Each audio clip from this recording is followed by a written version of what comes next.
Hi, everyone in the back. It's great to look out and see every chair taken and more chairs coming in. It's always a good way to start something like this. Welcome, everyone. My name is Melissa Diamond, and I'm a longtime member of Temple Israel. I've been involved in all kinds of programs and activities. And one of the things that I love best are books. So about 6 months ago, when another friend of mine said to me, do you want to come with me to one of the churches in Southport? There's going to be this great book event. I said, absolutely. And that's how I'm connected to Maggie and Dale I've known for a really long time. Tonight we're going to discuss Maggie's new book, Now Everyone Will Know, and a very important aspect of that book, which is the challenge that most of us face of a secret. Who doesn't or hasn't had a secret? Joining our discussion is celebrated psychologist Dr. Dale Atkins, whom many of you know from her years at Temple Israel, or perhaps you recognize her from appearing on the Today Show, where she is a frequent guest. Maggie, as many of you know, is also a member of Temple Israel, something I didn't know until that night that I attended the other event. However, I was so moved by her talk and what she had to say and looking at the book that I immediately said, would you do this program at Temple Israel? And to my surprise, Maggie's response was, well, of course, I'm a member of Temple Israel. So, you don't always know who you know when you know. I didn't remember meeting Maggie, but I was certainly glad I did, and we had so many things in common that I feel as if I've seen her on a daily basis. And as I read the book, there was even more that I know. Her mom worked for a well-known University of Pennsylvania psychiatrist named Martin Seligman. Martin Seligman was a client of mine years after her mom worked with him, and many other such coincidences. In any case, Now Everyone Will Know tells the story of how, as a young mother in Hoboken back in 1990, only weeks after giving birth to her second child, Maggie's husband John became gravely ill, as it turns out, with AIDS. Immediately, Maggie was hurled into a combined state of shock, postpartum depression, fear for her life and those of her children. At the same time, she was faced with the daunting task of caring for those children in proximity to their deathly virulent father, and of caring for him. Worse yet, as if things could get worse, Maggie felt she was forced to keep John's disease a secret. Don't forget, this was 1990, not the 2000s, and this was a terrible secret for everyone at the time. In New York City, San Francisco, LA at the time, hundreds of thousands of people, but most of them gay men, were ill and dying from AIDS. Mortal fear of the disease was rampant. Anyone visibly ill, not to mention openly homosexual, was subject to stigma. Maggie feared the stigma for her children and herself, not to mention for John as well, who, afraid his disease would out him as a homosexual, and so was in complete denial. According to John, as the title of Maggie's book conveys, no one could know. Unlike most of all, most of the people lost were gay men, men without wives or children. Maggie was one of the very few women and mothers at the time affected by AIDS. Feeling essentially alone after her husband soon died of AIDS, she held tight the secret of his illness and of what happened to her marriage during the 2 decades she raised her kids, afraid to even mention for fear of being asked the eventual question, how did he die? When each of her children grew up and graduating from college, surprised her by wistfully mentioning the father they never knew. Maggie began to think, they're asking, is it safe now to begin to try to bring him back? At the same time, she looked up and saw a changed world, one of people coming out and declaring their differences, of releasing themselves from their imprisoned secrets. Maggie knew then it was time to release herself from her secret. She began to write, she began to speak, she began to tell the truth, to tell her story. In doing so, she hoped she would not just free herself from the imprisonment of her own secret, of John's secret, but also ideally to inspire others. If you haven't read the book yet, and for those who haven't, there are books in the back available for purchase. Maggie's story is some story. Someone who agrees is an old friend of hers from Hoboken, the actor Tony Goldwyn, who recently said about Maggie's riveting book, familiar as I was with Maggie's story, nothing prepared me for the transcendent power of now everyone will know.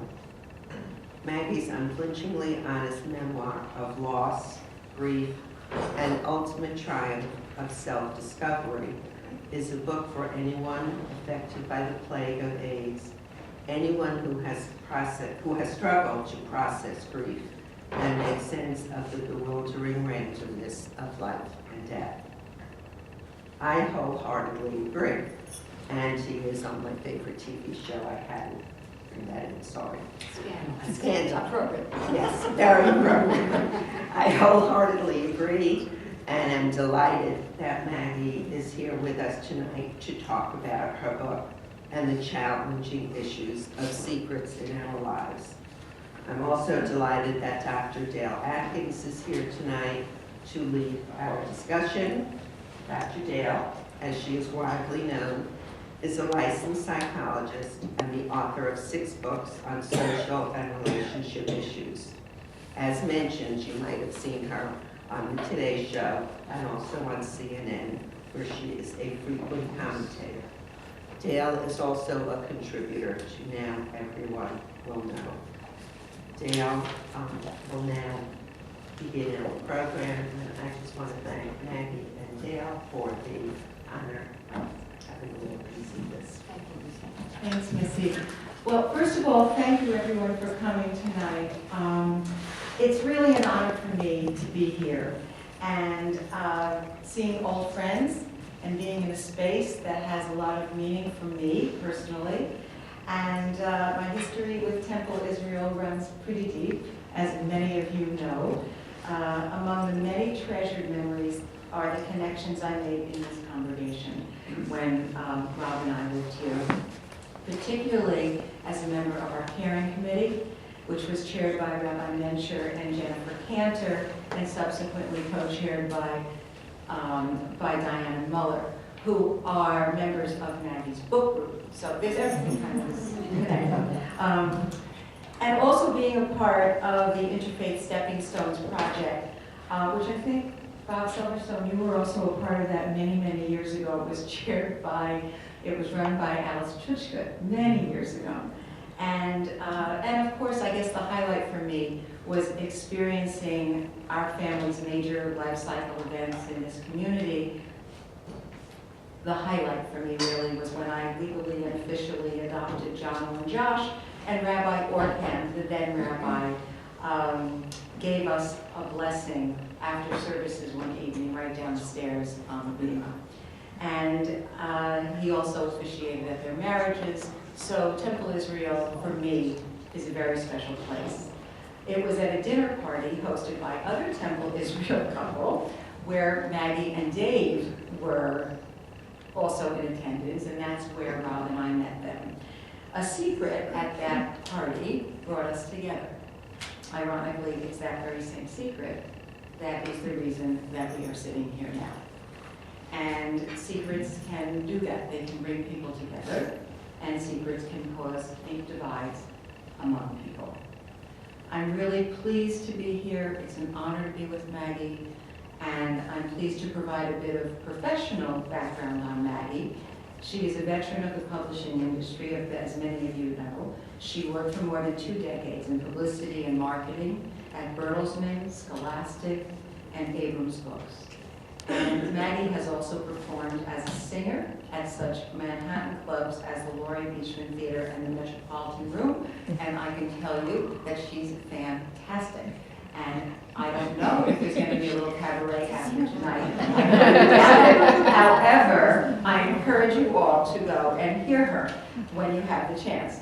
I'm going to turn the program over to Maggie, and then I'm going to take it back. And Maggie's going to tell us a little bit about her wonderful book, Now Everyone Will Know, and really how it came to life. And I might say how you found your life. Okay? Okay. Hi, everybody. How many people here have read the book? Okay, oh, good. Okay, so some of you, quite a number of you haven't, and I actually created a 24-page triple-space script, which is remarkably similar to Missy, what Missy said. So I'm going to kind of cherry pick here, but first I want to say welcome, and it is good to see a lot of familiar faces and some new faces. Dale mentioned a few years ago how she and I fortuitously met through a Temple connection. I have trusted her utterly since then. She's become, in fact, my barometer on trust. And it's good to have one of those. If you don't, you might want to go find one. And I am really lucky to call Dale friend. So, thanks for everything, Dale. I'm also lucky to have come to know so many others here at Temple Israel. And I want to take a minute to thank first Missy for her inspired idea to bring Dale's and my Now Everyone Will Know road show on the road here tonight. Thanks also to my dear friend, who everyone here must know and must have eaten the food of Nancy Wergeley's. My trump card here, if you will, edible, is that Nancy baked the cookies with her granddaughter, Hannah. And here's where I would like to pat myself on the back. When it comes to selecting people to trust with my secret, I've usually, not always, but usually made wise choices. But to choose Nancy Wergeley's to trust with my secret was genius. This woman can cook.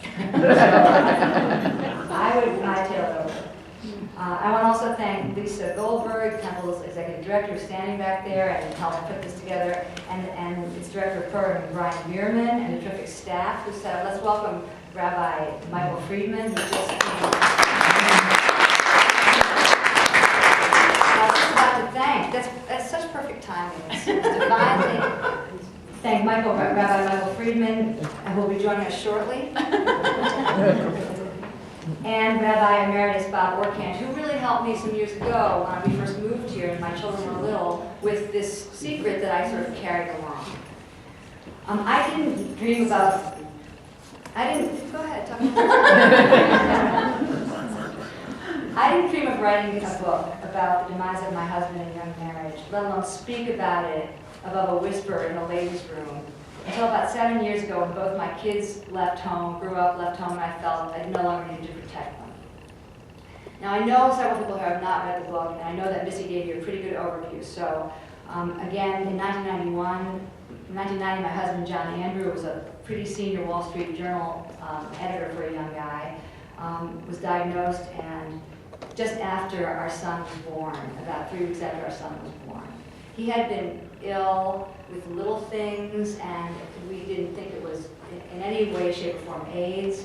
And in the book, there's a kind of surprising moment at which the doctor is reporting to me, because he's had to go to the hospital because he's sort of not functioning very well, that he has something called lymphoma. And I start to ask him what that is. I'm 30, I've just had a baby, I don't know what it's, and I sort of knew what it was, but I wasn't sure. And then I heard myself ask him, could this be AIDS? And there was as you can imagine, a palpable silence. And then I think he probably thought that was a reason I would have asked that. My husband wasn't home at night, or he would hang around me at West Village, but my husband was what I thought a perfect husband. So it was kind of went downhill from there, in that John did have AIDS. And actually, it feels weird to say. I have to, I've written the book, I now am honest about it, but it still isn't easy to say AIDS in the context of your family, despite the remarkable progress, medical progress, the disease is found, so fortunately found. The kids and I were spared. We weren't sick. That was first good news. But in the news, on the front pages, those sort of the movie star Rock Hudson being sick, the pop star Freddie Mercury dying, a young hemophiliac by the name of Ryan White. Most of us remember this time, and a woman who contracted AIDS from her dentist. I think we all remember the confusion of those days. At the same time, about 150,000 of people's brothers, cousins, and best friends had died by 1991. Another 250,000, mostly men and gay men, had been diagnosed with AIDS and were pretty forecasted to die as well. That was that time. And when you talk to young people about this, they cannot picture it. There's not a dialogue, I don't think, on this very often, but we'll talk about that later. But they can't imagine AIDS being so devastating, which it was. We know it was sexually communicable. We know no one seemed to be spared, and it was synonymous in the 90s with stigma, paralyzing fear, and also with skeletal, sunken men walking towards you on the street, and you would sort of surreptitiously, self-consciously cross the street. I know that I did that, ironically, in New York City when I saw men. And I had been in the theater, so I knew quite a few people who were sick. But to be the wife of someone back then, to be the mother of 2 children, was petrifying, isolating, and infuriating. In the playgrounds and the preschools of our mile-square town, I was the woman standing apart, shocked, confused, angry, faking a perpetual smile. I was the woman who whisked the kids away from the birthday parties before the cake was served. I didn't want to talk. I didn't want to answer any questions. I didn't want to have to deal with people's questions. I didn't want to have to lie. I just wanted to be left alone for a long time. John, a secretive person, a reporter. I don't know if anybody have any journalists in your families. Sometimes these people can write, reams of papers and pages about other people and expose them. When it comes to their own lives, sometimes they can be sort of quiet, in my experience. One of the seminal moments of my experience with him ill was that one day when I first brought him home and I was determined to sort of make it work, he said to me, "Now everyone will know that Andrew has AIDS." His last name was Andrew. And I said, sort of defiantly, "Why? I can be trusted." "Why?" And he said, "Because you're going to tell him." 25 years later, I think there's some kind of statute of limitations, but basically, I could tell almost no one, and I think he was in such denial and so diseased, he had no real concept that he even had it, let alone what was going on the streets outside our windows. He lived for 9 horrific months and died before his son turned 1. And except for telling the truth to medical professionals, certainly clergy, educators who I thought really needed to know, and some hand-picked confidants, and some of John's colleagues who knew anyway, I really keep his illness an ironclad secret for about 2 decades. And people say to me, "Oh, come on, you told me at Starbucks in 1980, whatever." Like 2002, we were in Starbucks and you told me.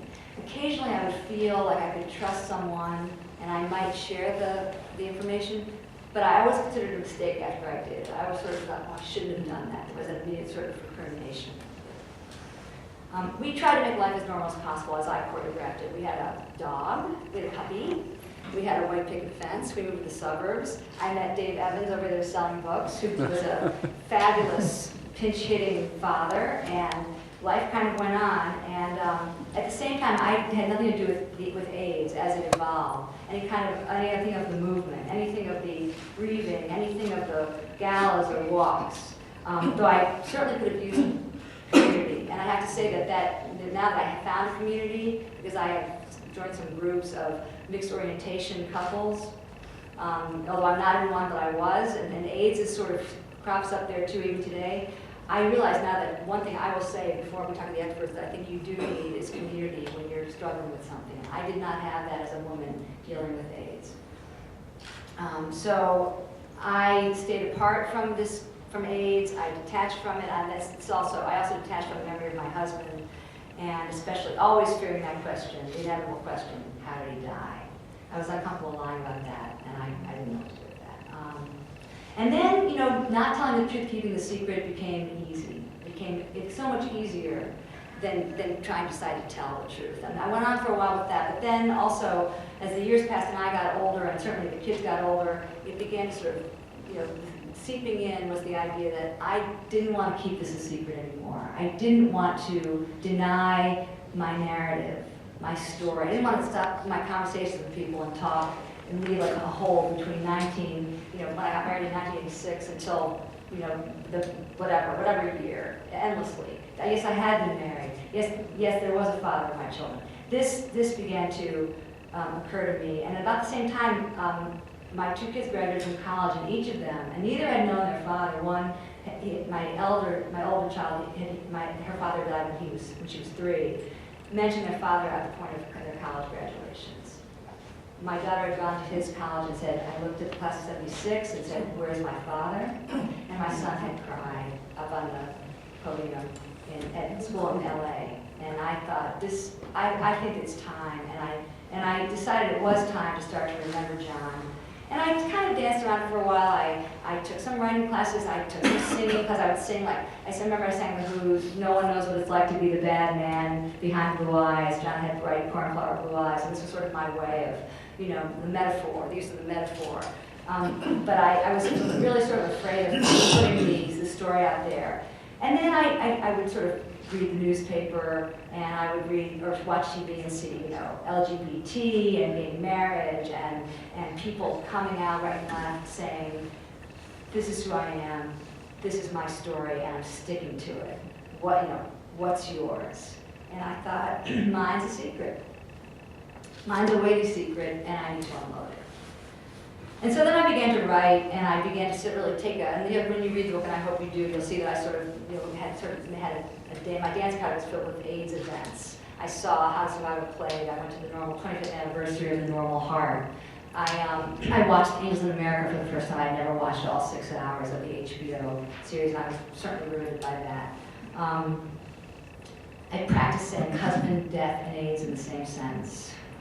And again, it's still not easy, and I think anybody watched Charlie Sheen a few months ago, tried to sweating and trembling, tried to spit out. He said everything else under the sun in every sort of radio arena. He hurled invectives at the world, and he couldn't be honest about his own disease. And in this day and age, it was a manageable disease, so I was really struck by that moment.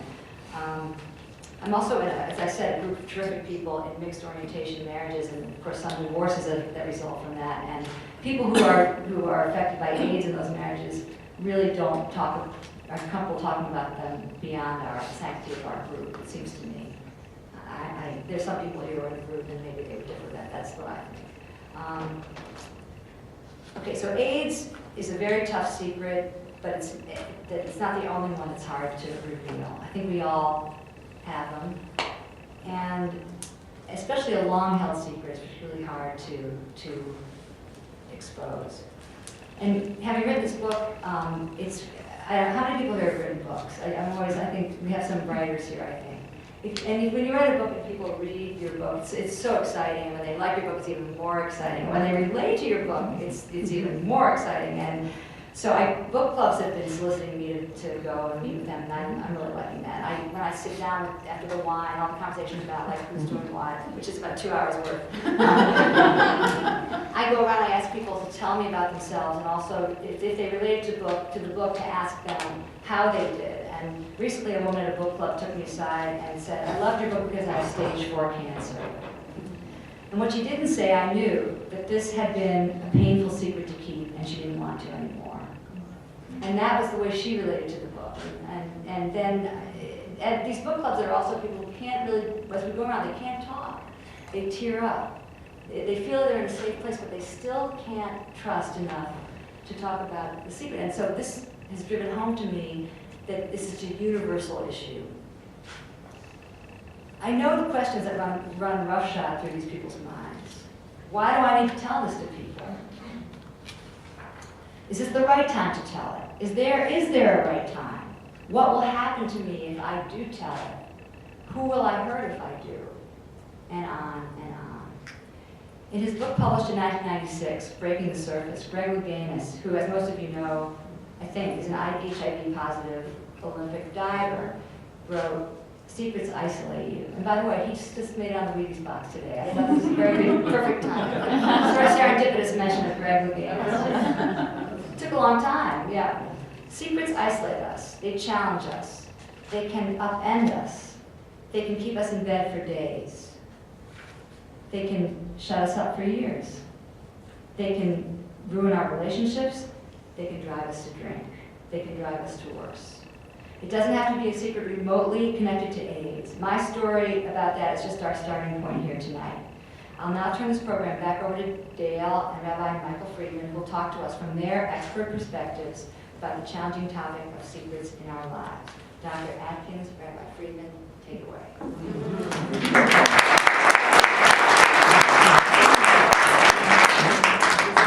Well, I'm just so glad that Rabbi Friedman was able to make it when he did. The entrance was perfectly timed. And I think that we are in a sacred place. I think that many of us hold secrets that are sacred. They become sacred, and I'm not sure they initially start out that way, but there's something that happens to our spirits when we hold a secret. And there's something that happens to the connection we have with other people when we don't share a secret and when we do share a secret. And I think it would be wonderfully helpful for us if Rabbi would take a moment and talk perhaps a bit about an arc of, in fact, Judaism's perception and also historically where that fits, even though not everyone in this audience is Jewish. I think that there's an arc that people can relate to. And as Maggie said, many people will share their secret before they share it with anyone in their life, with a clergy person or a psychologist or psychiatrist or social worker, a counselor, therapist type person. And I'll talk a little bit about that later, but I just think that, why does one do that? There's this sense of I can trust it, this space, it becomes sacred. I can trust the room. I can trust that what comes out of my mouth, even if it's hard for me to hear it, someone will hold it while I hear it in the way that I hear it. And the person who holds it with me, metaphorically, is holding me as well. So Maggie mentioned when to tell, who to tell, how to tell. We'll talk about that. But I think that with Rabbi here, perhaps you might just give us a sense of what that's been like for you as the recipient, and also the person you are and the many roles you play. Thanks. Sure. It's an honor to be here with both of you, and I'll be welcome to Temple Israel. I don't know that I'm an expert in secrets, Okay. but I did want to share a few thoughts, and the most important thought is a contradiction. On the one hand, Judaism is founded in a secret. We do not know what God looks like, nor do we know what to call God. Essentially, God's identity is hidden from us. If you go to our sanctuary or any other sanctuary, you won't find a picture, a statue, a painting, an image that represents God, because of all principles, one of our highest principles is we don't make any images of God. It's the second commandment. Even when Moses, who had the closest of all relationships with God, asked to see God's face, he's in a particular moment of crisis. He needs reassurance. And he says, God, please let me see your face. God says, no. He says, Moses, you hide behind this rock. I'll show you. I'll allow my back to pass by you. My back. But no man, no human being can see my face and live. So God's identity is a secret to us. And I mentioned God's name. What do we call God? If we call God anything in Hebrew, we call God Adonai. And many of us may think that's God's name, but really Adonai in Hebrew only means my Lord. It's a placeholder. In the Torah, God's name is spelled in Hebrew Yud, He, Vav, He. But we do not know how to pronounce those 4 letters. Adonai is the placeholder that we use for those 4 letters. Those 4 letters do not in any way spell out Adonai. The only Jewish person who ever knew in history how to pronounce those 4 letters was, back in the days of the temple in Jerusalem, more than 2,000 years ago, there was one person, the high priest. It was only one high priest at the time. It was sort of like being Chief Justice of the Supreme Court. He held it for life. He would go into the inner sanctum of the temple, the Holy of Holies, and on Yom Kippur, he would ask forgiveness for the sins of all the Jewish people of Israel by pronouncing that 4-letter name. It was the only time of the year. He was the only person who did it, only in that place. And since we no longer have a high priest, in fact, we haven't had a high priest for more than 2,000 years, well, for almost 2,000 years, the knowledge of how to pronounce that name has been lost. So we've been talking about secrets in Judaism, and I didn't even realize till later today when we've been emailing, till after our email conversations, that the entirety of Judaism is founded on these secrets. And somehow we're asked to have faith in a God that we can neither see nor name. If that isn't a secret, what is? Now, throughout Jewish history, we've wrestled with that, of course. Even in the early chapters of Genesis, God is asked to reveal God's self, to unhide your face. That's really the terminology that's used in Genesis. And that terminology is picked up later in the Bible. Esther, the book of Esther, Purim we just celebrated a few weeks ago. What does the name Esther mean? Esther means, I will hide. It's an appropriate name for Esther because she hides her identity as a Jew, and only at the last minute reveals her identity in order to save the future of the Jewish people from the evil designs of Haman. And so too, that has echoed down, that hiding of one's identity has echoed down through Jewish history, including perhaps even some in this room had parents or grandparents who had to hide their Jewish identity from friends or neighbors or schoolmates or employers. Anybody here have a family story in which someone had to hide their Jewish identity? Maybe, yeah, a couple of nods. Holocaust survivors refused to talk about things for a number of years. Elie Wiesel is a hero to the Jewish world because he was really the first to write about, in a way that sort of struck the popular imagination about the Holocaust. Night came out in 1959. It took 14 years after the end of the Shoah for someone to write about it in a way that got public attention and therefore made the Holocaust no longer a secret. So on the other side of the spectrum, right, so I said that there's this interesting dichotomy here, or another thing I realized today is that my own involvement in Judaism, my own engagement in Judaism came, I've told this story in a number of different ways, but basically I was dragged kicking and screaming into youth group when I was in 9th grade. The year was 1991. And one of the reasons that I loved youth group was that we could talk in youth group about things that we could not talk about anywhere else. And what things were right at the top of the list? AIDS. 1991, 1992, AIDS, which we could not talk about in school, and we could not talk about at home, but we could talk about it in youth groups at Temple. Homosexuality, which we could not talk about at home, and we could not talk, well, in my home we could talk about homosexuality, that was okay. But we could not talk about it at school, that's for sure. It was not okay to be out. But we could talk about it in youth group. And so, Judaism is founded upon these secrets that we struggle with. And yet for me personally, my door, my entryway into Judaism was this community that we call youth group, that where we were able to talk about things finally, meaningfully.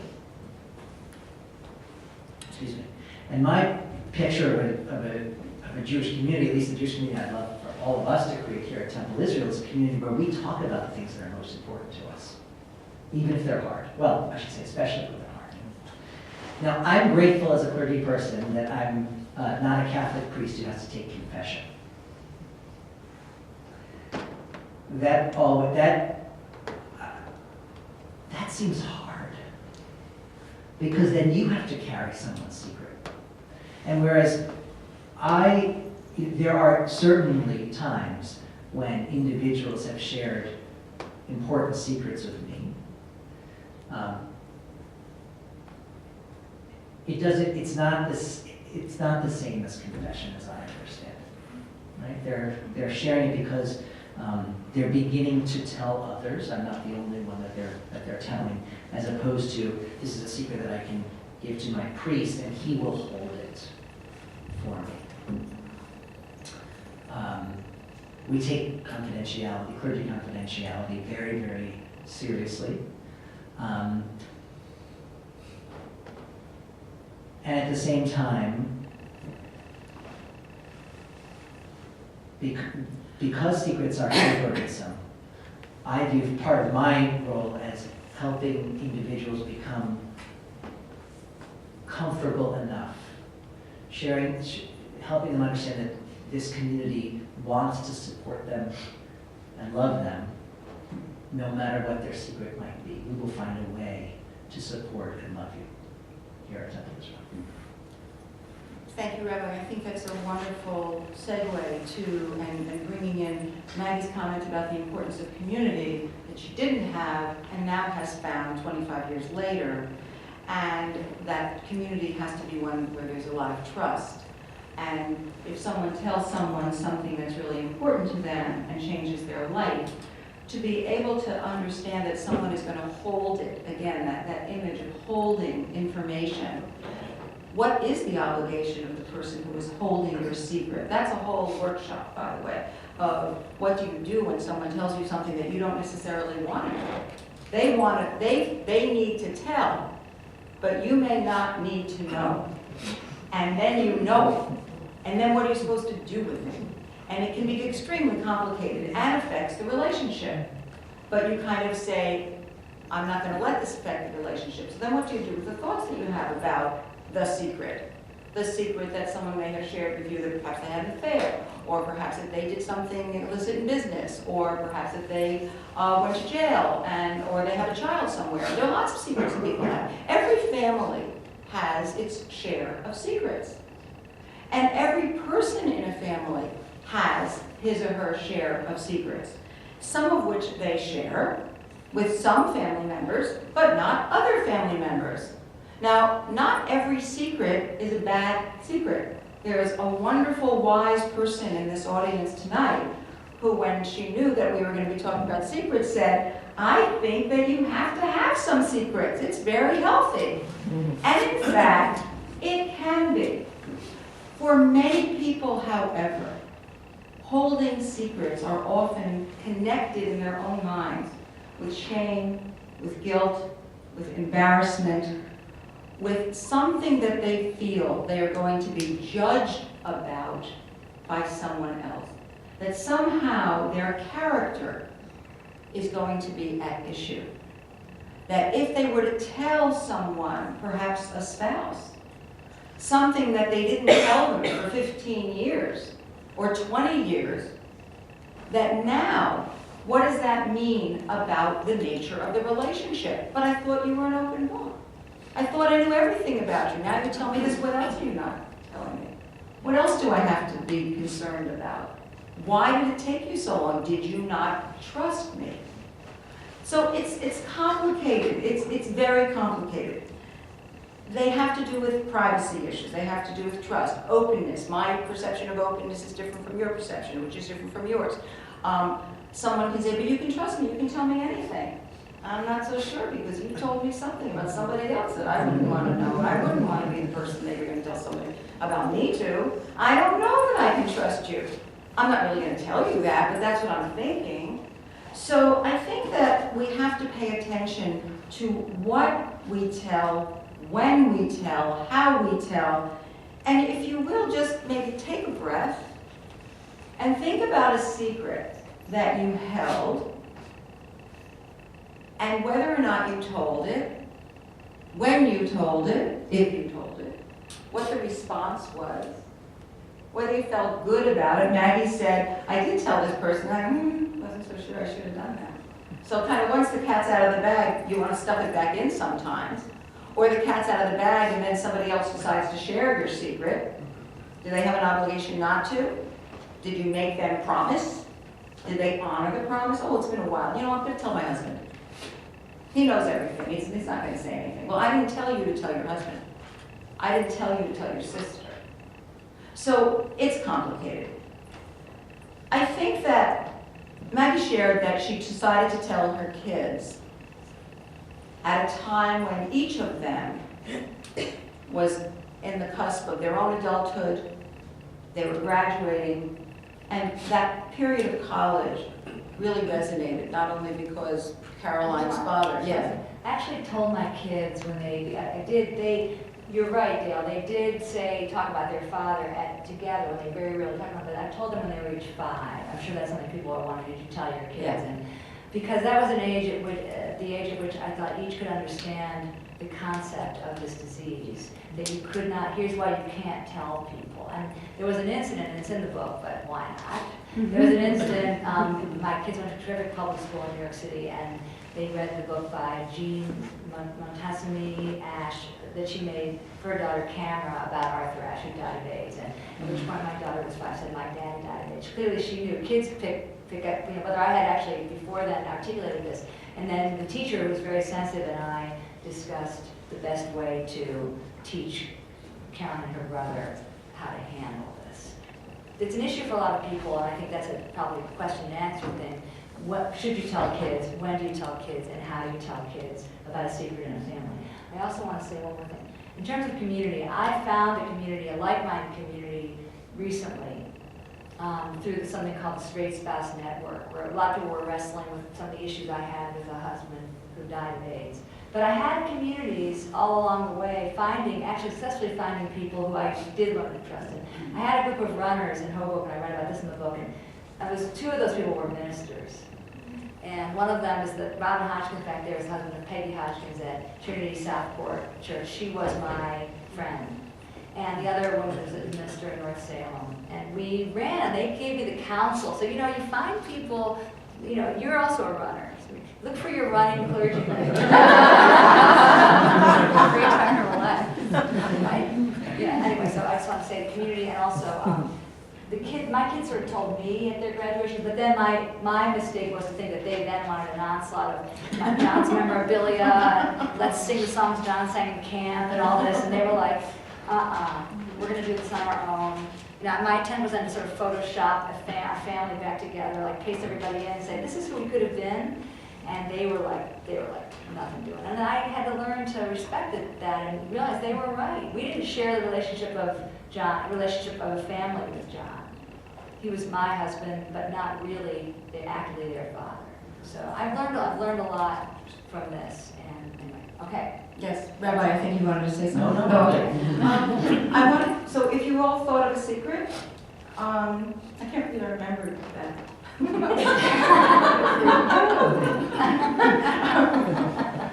Some of you will understand. Unfortunately, don't get me.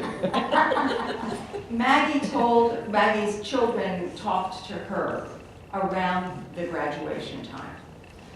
Evan Black is a marriage and family counselor at the Ackerman Institute, and she has very, very strong feelings about not doing this around very significant life events. Yet most people do share their secrets around life, major life events. So one would argue, well, what's that about, right? Why should I do it or not do it around a major life event? Well, when major life events happen, people are trying to fit into whatever this transition into their next stage of their life is going to be. Whether it's about graduation from college and getting out into the world, whether it's marrying somebody, whether it's you've lost a child, you've lost a spouse. These are major life events. That's when people get together. And that's also when many people's resistance is lower. And they want to connect. They want to connect on a very human level. And they don't want there to be barriers. So there are a few examples. Perhaps you thought of some. If you care to share any, feel free. If not, that's more than fine, whatever you're comfortable with. I will share a few that happened just before we were talking at Peggy's church. And it was like, oh my gosh, it was almost like the Wheaties box. Could this possibly have happened? Someone told me that her son was getting married, which I knew, and they were going to the rehearsal dinner, and on the way to the rehearsal dinner, her son, literally in the car, told her that his fiancée was married before. Oh. Yeah, oh, really? That was an interesting bit of news as you're about to meet. Okay, and gee, that's interesting. How come nobody mentioned that before we're on our way to the rehearsal dinner?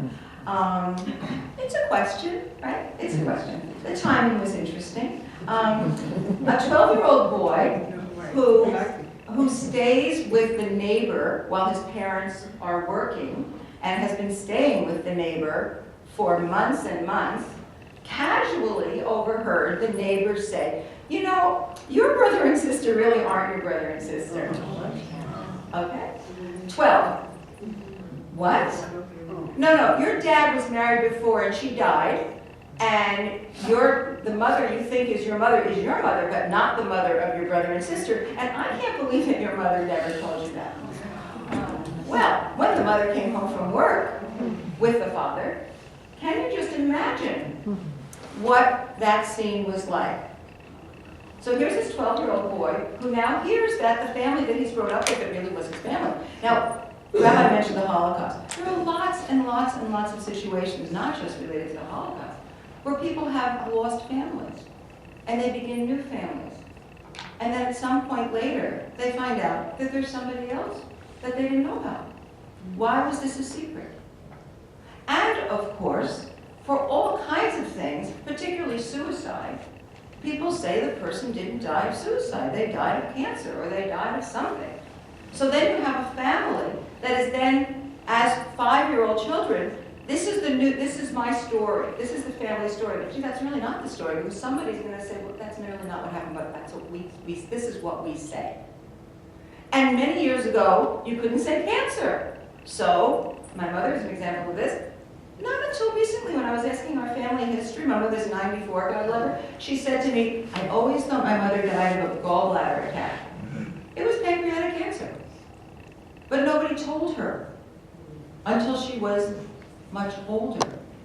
So I think that secrets can be really hurtful, but generally people hold them because they think they're protecting other people. However, many people use secrets as a way of holding power over other people, particularly when children are victimized and they are told, now this will just be our little secret. Right? We mustn't tell anyone because this is just our little secret. So then you have children trying to internalize and make sense of something that they know in their very gut is wrong. And then they start to have their identity affected by what the secret is that they're holding. And they certainly can't share about this other person who may have even threatened them or their dog or their parent with bodily harm if they were to share the secret. So I think as we think about secrets, they can be most destructive, from my experience, when they're kept in homes, families, and are part of our support system. Because that's what we all trust. When that trust starts to fade away, and we don't have control, and we don't know enough information, We don't know what to make of the world, so generally we've become much more internally oriented, but we try to make sense, and this is particularly kids, out of a world that doesn't make sense. Family secrets shape us, and they also scar us. They can divide family members, and they can estrange family members. They can discourage individuals from sharing information with anyone outside the family. This is something that we'll keep in our family. Don't tell anybody. Don't tell them, because we don't trust them. Well, if you can't trust what's going on in the family, but you're not allowed to tell anybody else that might be able to help you, what do you do with it? What do you do with it? So the whole, again, the issue of family secrets can really contribute to arrested development at very critical points in people's life, in their developing who they are, what their identity is. And it prevents growth. It can prevent growth of self. It can prevent growth of a healthy sense of who you are and confidence. And they can lead to extremely painful miscommunication within a family. And that can cause unnecessary guilt and doubt. I think that when someone tries to undo the damage of a family secret, it's really important that they recognize that they are revealing a secret, and that the revealing of the secret isn't necessarily the betrayal of the family, but it's a necessity in order to free a person in a family.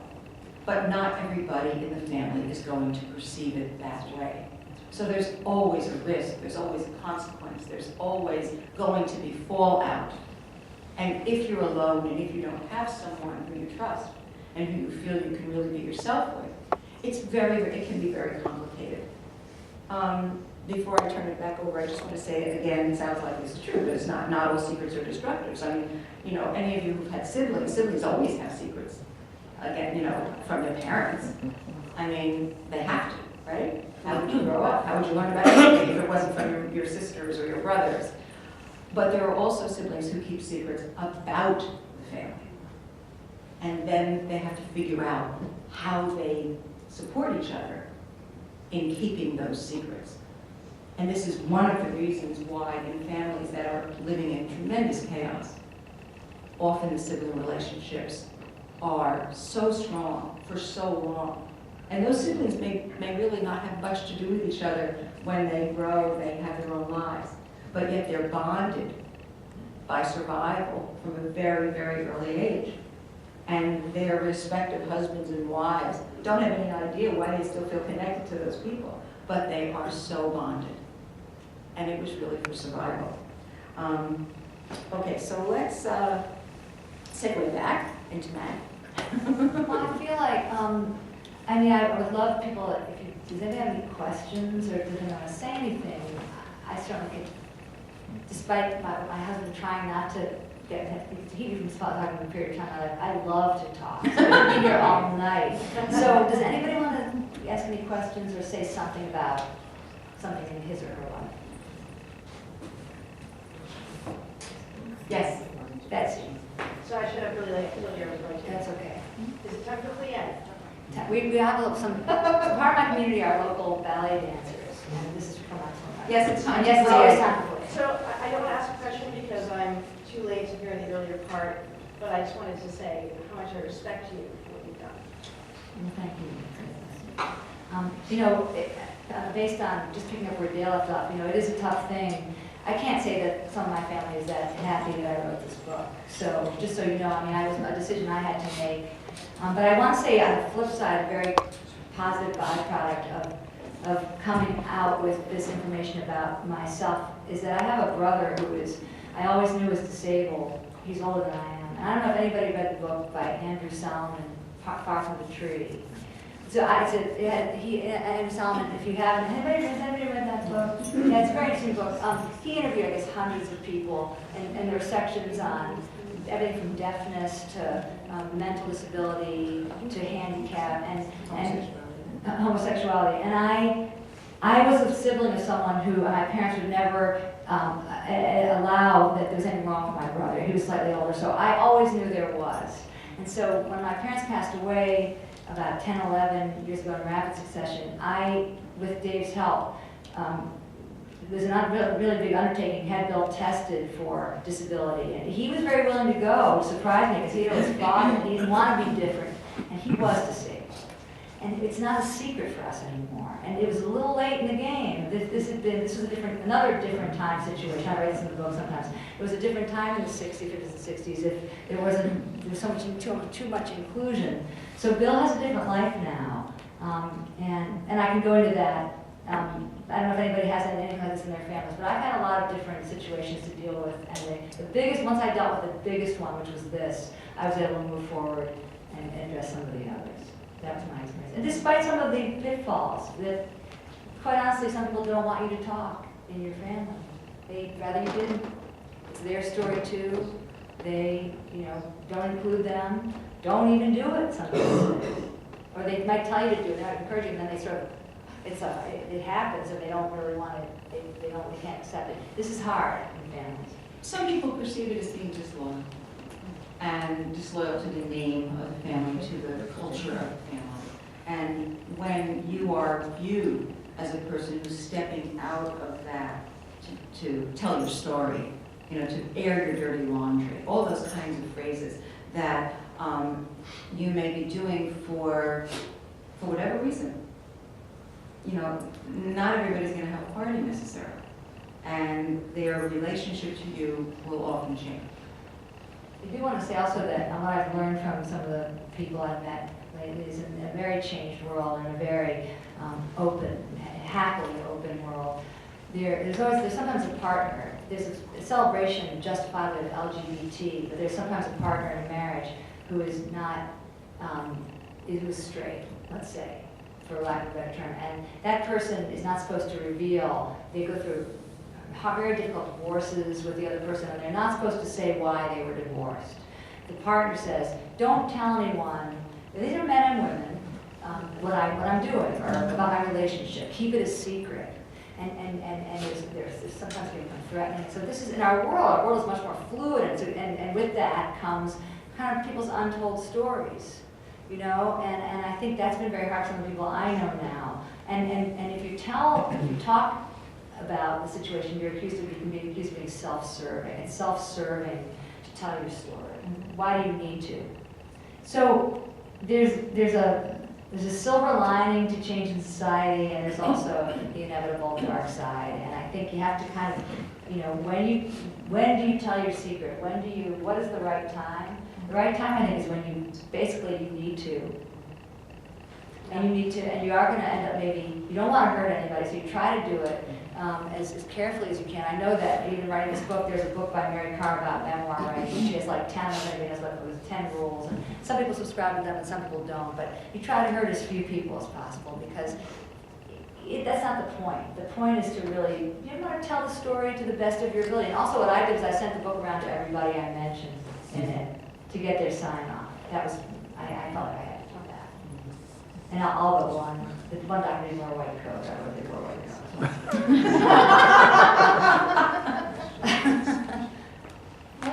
What role did your husband's family play In his illness? his illness, but I don't know whether they're parents, but clearly they had grandchildren. Did they keep relationships with you? No. My husband's mother was older for the time and had Alzheimer's, so she blissfully was unaware of John having it. I write in the book that John's father, for example, did not come to our wedding because I was Jewish, so there was some enmity. John was not Jewish, but he did come to both my kids' bar mitzvahs or b'nai mitzvahs, so he did. Everybody sort of did their best but no one.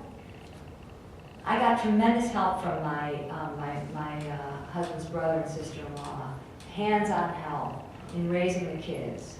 But because we were different cultures, we were obviously different people, we mourned John very differently. So I would say I got very, very solid practical help, the best. I also got a lot of help from the Wall Street Journal. I was very lucky that John was employed by them.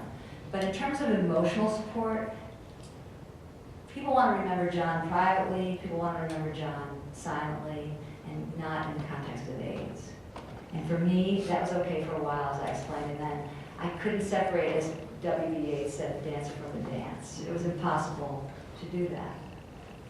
So, does that answer your question? I mean, I think I had a pretty good situation all in all. I mean, I got help from John's family. I got financial help for college.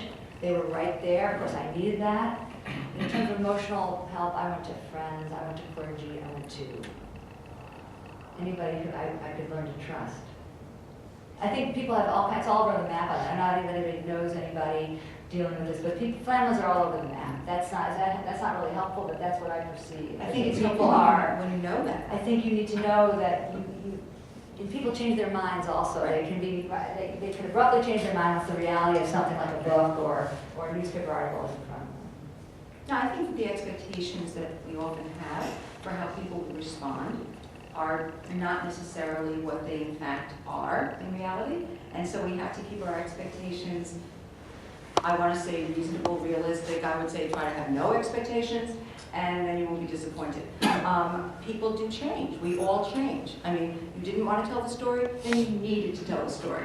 There are people who will say, why does she need to tell the story? I need her not to tell the story, or it's enough with the story. I mean, everybody's going to have their own experience of your experience. And I think Maggie's admonition to try not to be hurtful is very important. I mean, I think one of the first things people have to do, and probably why they tell therapists and clergy first, is the self-reflection. And I often see, and maybe it's just because my chair that I sit in a lot, is people will tell me something to see what it feels like, as I said before, but then to help them practice how they might tell someone else in their world, and what that's going to feel like, what that's going to look like. And that can take years. It can take years. And understanding what it means to you, what it meant to you then, what it means to you now, what you think it'll mean to your family in the future. This is all very much a part of it. But again, I do believe it starts with being honest with yourself. And we all, we all see things differently at different points in our lives. I do believe that keeping secrets, very, very serious secrets, can hinder our ability to be very intimate with friends and partners. I think when we feel we are constantly protecting a part of ourselves, that we're afraid that a part of ourselves will be revealed to be criticized, that comes along with shame, and I think shame paralyzes us. I think guilt about things helps us to kind of look at things and examine them and motivate us often to move forward, to move through something.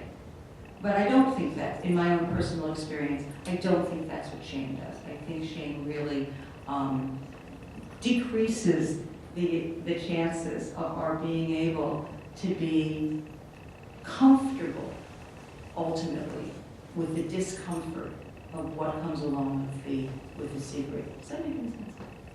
Okay. Yeah. I love the talk about shame, because I often think when I think it was the Fairfield County disease, which is perfectionism. And a wonderful book like that line, Yes. Good Enough Parent, because Yes. you can't be perfect. And I remember doing therapy 30 years ago with a young woman who said at one point, I have this secret, I really need to tell you. No, I can't tell you. Mm-hmm. And that went on for about 2 or 3 weeks. Yes. And finally she said, okay. When I was younger, I took one of my older sister's sweaters. And she had been carrying that around Yes. all this time, and it was so shameful to her. Yes. And then she went back, and a couple of weeks later, she said, and I have another secret. No, I can't tell you. And again, and this was about a dream that she had had, and she was so embarrassed, so shameful that she had dreamt this. And what I think she needed to be reassured about was, among other things, we can't monitor our dreams. They just come unbidden. Yes. And you don't have to feel shame for that. It's okay. And I think one of the things that therapists do is by being non-judgmental and approving and saying, it's okay to be human. Yes. If that's okay, we are imperfect. And I thank you, Bob, for bringing that up. I think we might be able to feel comfortable in that setting in a therapist's office or a clergy person's office, but maybe not sitting across the breakfast table from our mother or our spouse or our child, who we're afraid might find out something about us, and then their impression of us will change, and what would, oh my gosh, what would that mean? Yeah, Doctor, I don't know what you feel about it, but oftentimes when I've already shared a secret with me, what I've thought is,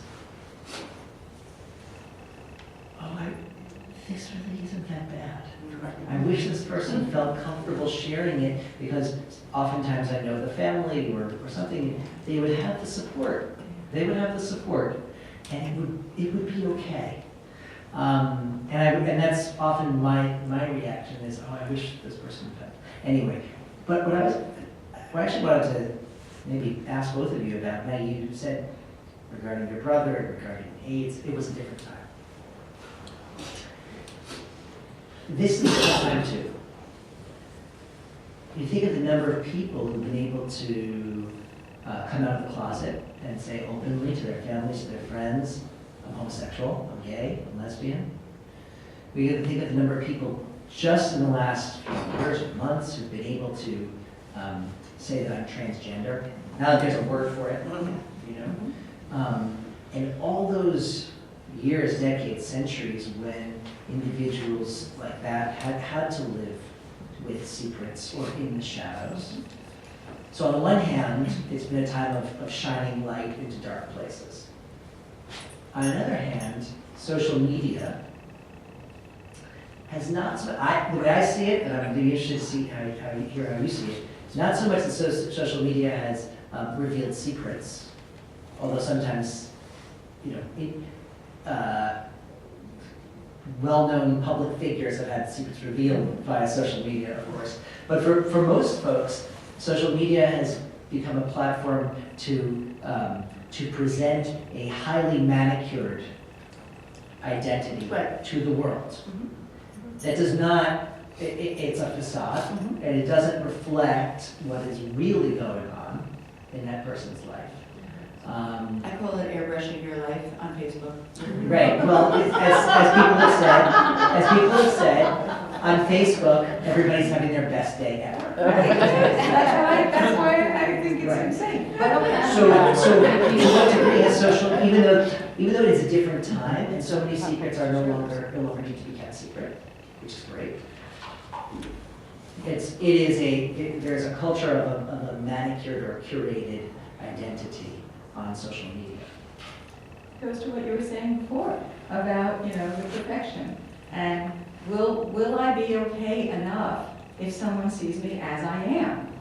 Or do I only have to present this part of myself that is the quintessential manicured, perfect person? And I certainly don't know the answer of how we're going to deal with this, but to your point about, you know, yes, the light is being shined, but don't read the news today, by the way, about certain parts of our country that are still unable to shine the light, whether you can sell flowers or cake, bake a cake for someone who's choosing to have a wedding with someone of the same sex. So we're not where we might be at some point. I think, in my opinion, that when people share their secrets, they need to be able to understand that their need to tell this secret has to trump what the result, what the consequence might be. Yeah. What about, instead of their need to tell the story has to trump the result, what about instead, if their need to tell the story is so important that they're willing to take the consequences of what happens, with the idea that they're telling that story will free up so many other people who've gone through the same situation and are also willing to take the consequences. Yes, I thank you for clarifying The it. trunking way to me felt like the wrong way around. Okay, yeah. And I also think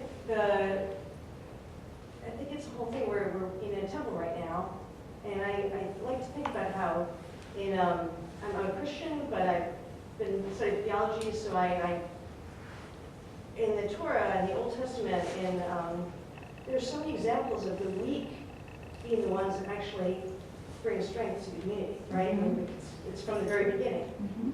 And I love the fact that when you talk about our shame, it's one thing, but maybe shame is the wrong word. Maybe it's in our weakness. When we are strong enough in our weakness to reveal this stuff, that's kind of how the world gets changed. And I do want to say one more thing about this. You know, there are women, I was in one support group, which it was in the village.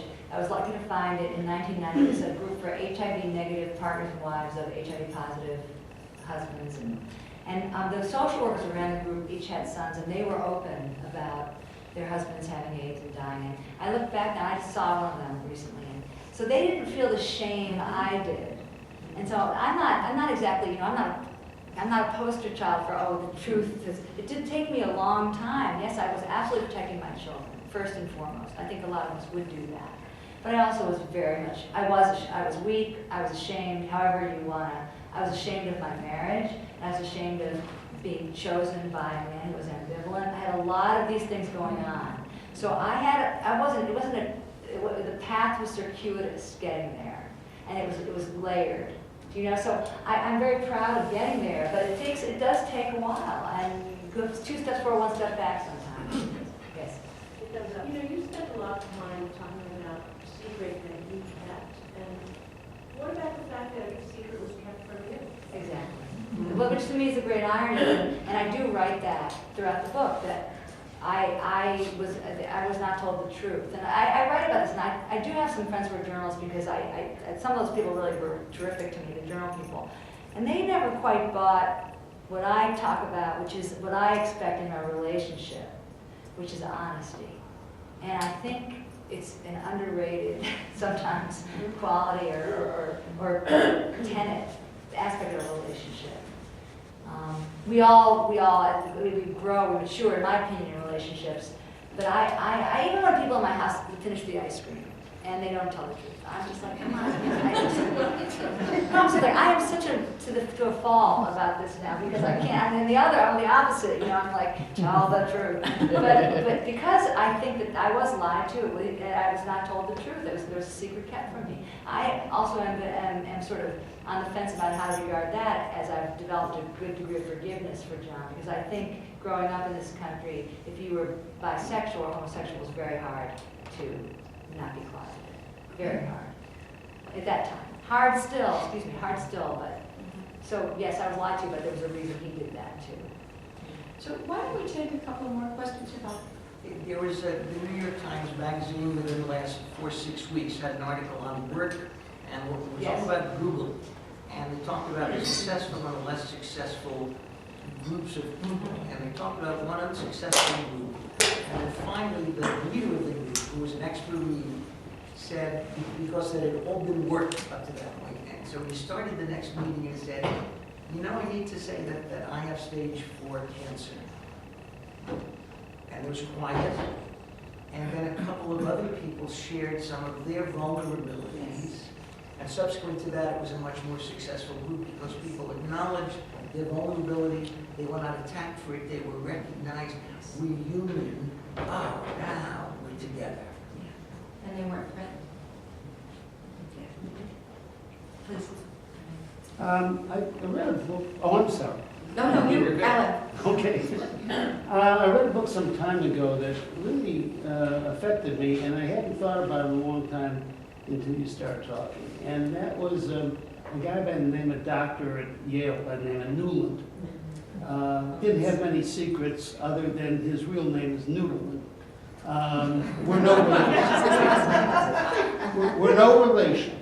But one of his first books, he wrote several books, and the first one was about his father and about growing up. And he grew up in a Jewish neighborhood in New York.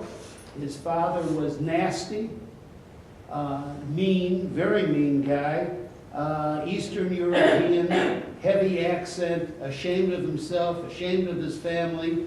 His son gets accepted to Yale, immediately changes his name, goes to Yale, and it was a great success. And he had an uncle who kept the secret from him. which he finally told him, and it was very impactful on the whole book. He finally told him, now that you're a doctor, you probably have figured out that your father had syphilis, and that's what caused his nastiness and everything else his whole life. It's a fascinating story. He's a good writer, too, even if his name is Newell. Now, someone over here had their hands. I was going to say that I still think alcoholism and drug addiction are diseases of embarrassment to the family, and yet the success of 12-step programs in helping those, and I've taken it one step further, an Alateen sponsor, because how I wished I work in the Norwalk school system, and how I wished I had that kind of program available to me when I was a teenager, that how different life would have turned out. And so, just as you're speaking, I think it's important for people who have had experiences to come forward to help those, because there's many in the situation who have the same experience. Absolutely. You raised this point, and I'm immediately reminded of a story I shared when we were at Peggy's church. When I was a young girl, a very, very close friend of mine used to play at my house a lot, and she always made up excuses why we couldn't play at her house. You know where this is going. And we went, and I never, ever, ever went to play at her house. And her mother was a nurse, and I knew her mother was a nurse. And when we were graduating from high school, we knew each other since we were 8. When we were graduating from high school, we had a graduation party, and she came, and I said, maybe your mom can come. And she said, no, my mom's working. Her mom was always working. And when we were 25, she called me up. We had graduated from college. She called me up, and she said, I'd like to meet with you. And I said, oh, that's great. And we did. And she said that she had a secret, and she wanted me to know that she appreciated how much she appreciated my family's welcoming her, because her house was always in chaos, and both of her parents were alcoholics, and she was beaten, and she told me a whole lot of stories that were true.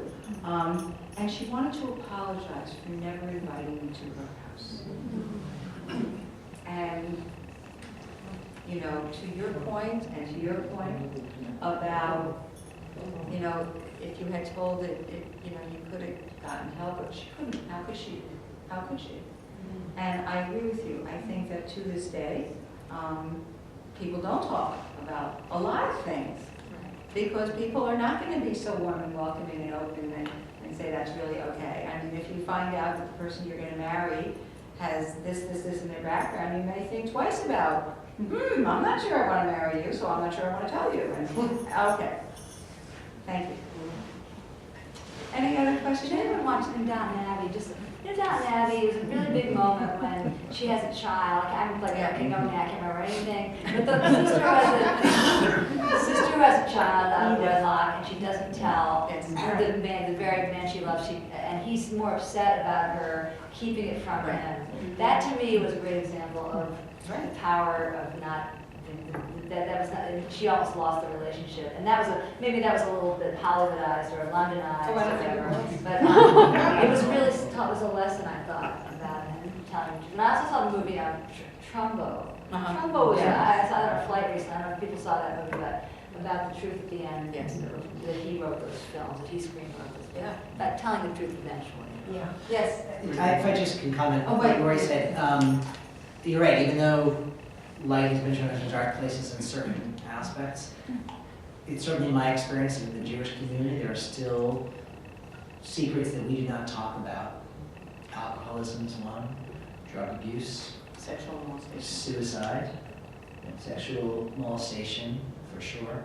And there are others that we can probably think of as well. So there's work to be done. that's for sure. Michael, you have a comment? Yeah, Mary. I was just curious what you think about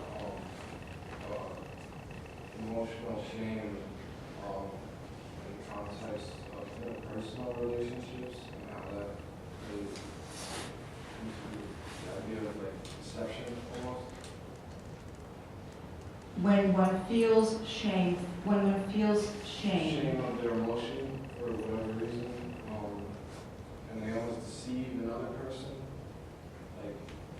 you think that takes on more of a masculine or feminine quality? What an interesting question. Could you repeat it? Using like, Yeah, there's a comment. in an interpersonal sense of relationships throughout the In my opinion, and I open it to the other people in Can this you room. repeat The question. Oh, yes, the question is, correct me if I'm wrong, when one feels a sense of personal, emotional shame, are you deceiving others in the relationships that you have with them? And do you think that's more of a And is it more masculine or feminine quality? quality? I don't know if it's more masculine or feminine. There's a part of me that's saying that depending on our society, I think it might be a bit more masculine, that one feels one has to be strong and able to deal with everything, and not being able to feel confident and comfortable in a situation might bring shame, which you don't want to share with someone, that you may not be able to feel, one may not be able to feel that they can really show up for that relationship in the way that person, the other person expects. Is it a form of deception? I don't know if it's a conscious form of deception, but I think that when one isn't oneself, one is not open to the other person. There are lots of psychologists and mental health workers in this audience, and I ask you to weigh in, if you care to. It's a great question. Not that at all, I'm just saying, I believe it's a human condition, it's not male or female. Yeah. In the same way that God is, we call him God our Father, but if we're made in his mold, it's a human condition. Yeah. And both, because there are very strong women who are ashamed of things, and very strong men that are ashamed of things. We all feel shame. And weak men who are ashamed of things. I really feel that it's very much it's a Universal. human condition. It's not just male or female. Yes. There was an article in the Times last week just about this topic. It said that boys actually, up to the age of 5, are much more emotional and sensitive than with girls, but they talk about the father saying, "Give a shot, just be a man." Yes. And most men then start to change and become boys, be tough, don't show your emotion, and therefore women, as they get older, have many more female friendships where they relate to, and men don't talk about things like that. I don't talk to friends, guys, about anything about emotion. Feel you're weak, or who knows, you don't know guys on that kind of level. Yes. So it's a I think socialization. yeah, it is. Yeah. I think it depends upon the relationships that you cultivate. If you cultivate relationships that are based on telling the truth and sharing the truth about what is going on in one's life, and going beyond the pleasantries or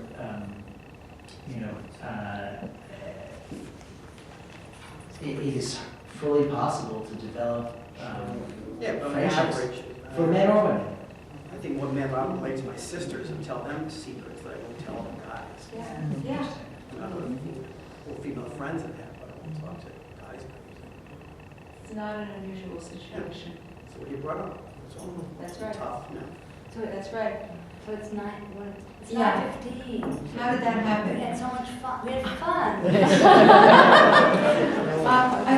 I'd like to just take this opportunity to thank you all for Thank you coming, so much. for supporting this program at Temple Israel, and I really, really, really want to thank Maggie for sharing her story and writing this beautiful book and helping so many people who are not only reading this book, but finding a way to connect with a part of themselves that they may not have been willing to connect with before in this way. And I encourage all of you to read the book. I have shared it with so many people, and everyone I have given it to has thanked me and has passed it along to others. It's a powerful story. Maggie tells it in a brilliantly moving and poignant way. And it's a really good read, aside from everything else. So, what a story. What a friend. And Rabbi, thank you. You had many things on your plate this evening, and you really rushed to get here, and we thank you so much. And Missy, thank you, and Lisa, thank you, and everybody, Thank you. There's wonderful cookies as